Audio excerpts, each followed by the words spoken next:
ဖရားရဲ့ကောင်းကြီးကကျွန်တော် ICM ဖူကောင်တာတနာအပေါ်မှာဘလောက်ကောင်းမြတ်တယ်လဲဆိုရင်မနေ့ကမိုးတအားရွာတာဟုတ်တယ်နော်ဒီမှာရေကြီးပဲနော်ရေတွေပဲဒါပေမဲ့မနေ့ရောက်ခါနီးတော့တိတ်ဆိတ်ငြိမ်သက်သွားတယ်ဖရားရဲ့ဂျေဇုပြုမှုဖြစ်တဲ့အကောင်းဆုံးနော်ကျွန်တော်တို့တင်တန်းလှုပ်ဆောင်နေတဲ့အတော်အတွင်းလေးမှာကျွန်တော်စိတ်ထဲမှာတော့အရန်ကြီးစိုးရိမ်သွားတာဖြစ်တယ်ဟာမနေ့ကလို့မိုးစိတ်ရွာပြီဆိုရင်ဒီနေ့ကတော့ကျွန်တော်လုံးဝရမှာမဟုတ်ဘူးလို့နော်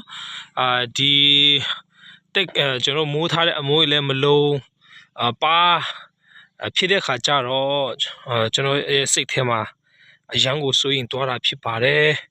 ဒီမှာလည်းတကယ်မိုးပက်တဲ့နေရာတွေနော်ဒီနေရာတွေဆိုတော့ဘာဖြစ်ဒီလိုတိတ်ဆိတ်သွားတာကဖရားရဲ့ဂျေဇုတော်ပါပဲဖရားရဲ့ဂျေဇုတော်ကိုချီးမွမ်းပါတယ်ဒီမှာတွေကကျွန်တော်တို့မိုးရွာပြီးဆိုတာနဲ့လုံးဝချက်ပြုတ်စားလို့မရတဲ့အနေအထားဖြစ်ပါတယ်ဒီမှာထင်းနေလေစိုးနေပြီဖြစ်တယ်ဆိုတော့ဒီမိုးကာတွေလည်းအဟောင်းတွေမိုးထားတဲ့ခါကျတော့မလုံဘူး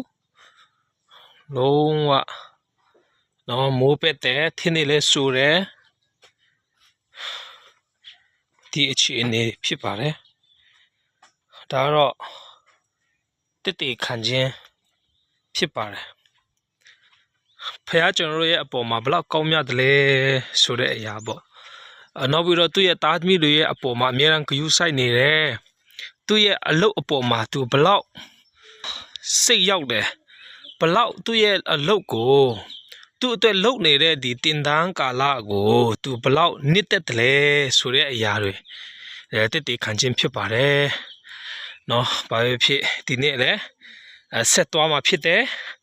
အလုပ်ကတော့ကျွန်တော်တို့အစင်မပြေတဲ့ဂျားတွေကနေ